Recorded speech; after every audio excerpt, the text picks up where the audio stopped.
with Greg Nelson, class of 1984, and really part of the first family of Jefferson football, because your uncle, Bruno Waldner, was the very first head coach. So you've been a part of this program for a very long time, Greg. A very long time, and thanks for having me. And even growing up as a little boy, I had my cousin Tony Waldner, Bruno's son, of course, watching him, and I had a brother, Eric, in 1980.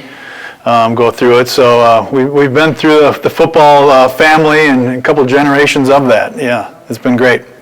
When did you know that you wanted to play football for your uncle's team? Yeah, well, it was right away. We were a football family, and Bruno with his background of football himself, Hamlin and Ole Miss, I think, too.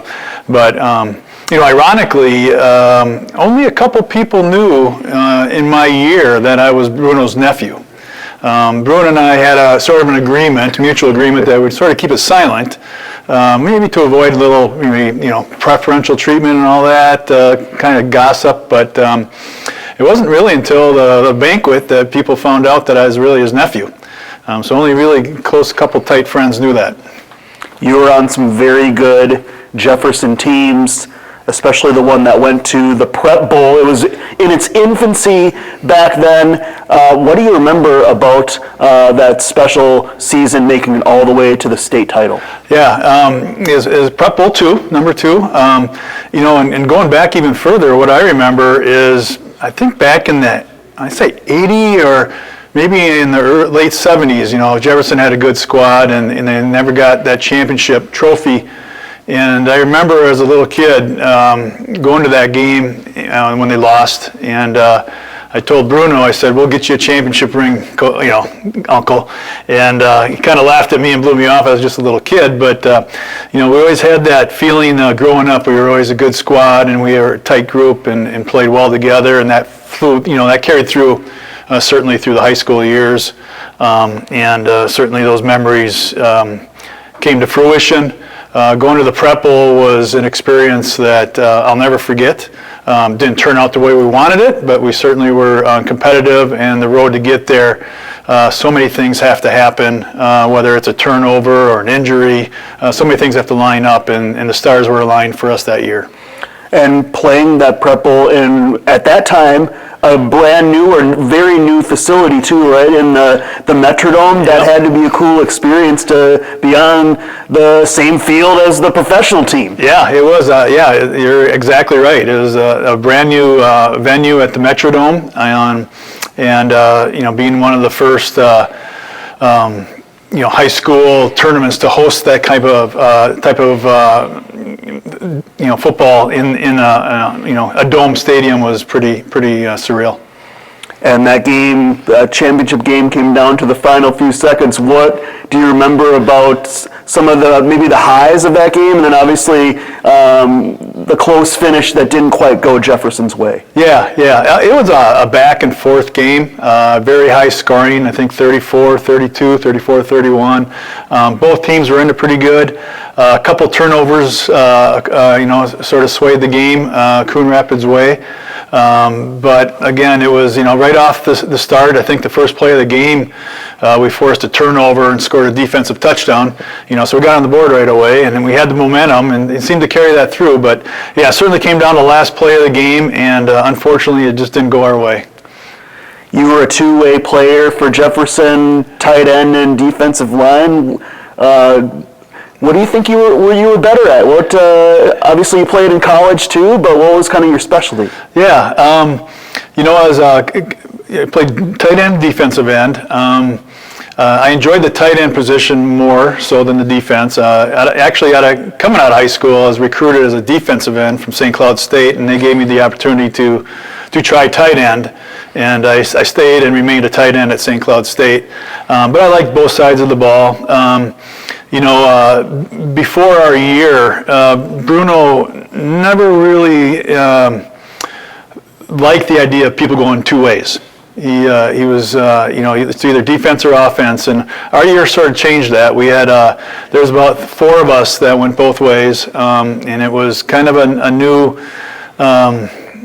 new era as far as concept, I guess I should say, between Bruno and certainly with the help of Coach Stan Shea coming over, because we're still in that second year of transitional from Bloomington-Lincoln closing, so we're the second year into that as well. You knew Bruno maybe as well or better than most Jaguar players that played for him. What was Bruno like off the field, away from the practices? What kind of differences did you see with the football Bruno versus the Uncle Bruno? Yeah, that's a good question. The football Bruno is certainly different than the Uncle Bruno. Uncle Bruno is, you could say he's kind of like a dad to me, and we had a tight family. He was my mom's brother. And growing up, we would vacation every summer, go up north at a lodge, go up north at his cabin on a lake. But the similarities were that there was always a joke, always a laugh, always a where did that come from, So there was always good times, whether it was Coach Bruno or Uncle Bruno.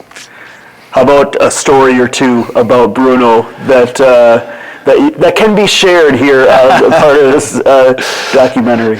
Oh boy, yeah. There's a few stories with Bruno, and some of them. One thing I could say though is whatever Bruno taught you on the field set you up for life. And when I say that is, I go with life skills through sports.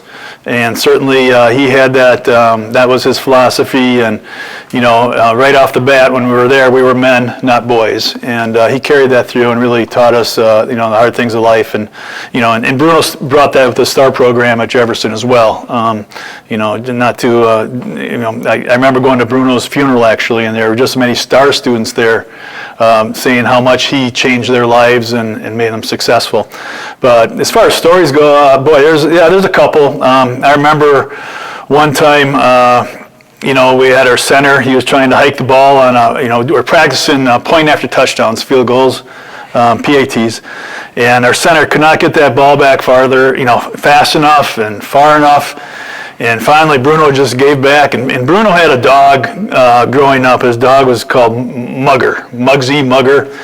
And I remember our center snapped that ball back, and he goes, "Jesus Christ, my dog Mugger can fart the ball back faster than that." I think that's pretty tame. Another funny story, we were at practice, I recall, and we had the down in that sort of that pit area there where the track was, and someone jumped off sides, and I'll just say it was Mike Minsauce jumped off sides, and Bruno goes, "Who jumped off sides?" And then I don't know who it was. Let's just say it was Mike Hansen. It was Mike Minsauce that jumped off sides, and Bruno said, "God damn it, Hansen, we don't allow narcs. You start running." And so he started running around that track. And then Minsauce started laughing, and he goes, "What's so goddamn funny, Minsauce? You run right behind him, and I want to say, Hansen, you're going to shout out, excuse my French, I'm a shithead, and Minsauce, you're going to follow him and say, I am too." So now you got Hansen, seeing on the track, saying, "I'm a shithead," and all of a sudden Minsauce is following him right behind him, "I am too." And you got all the parents on top of the hill during watching this practice, and everybody's just shaking their heads, So if you got to edit that, you can put some blurbs in there, that's fine, but it was just, stuff like that just really lightened up the practice, because there were serious times, and it was a hard practice, but there were certainly fun times as well.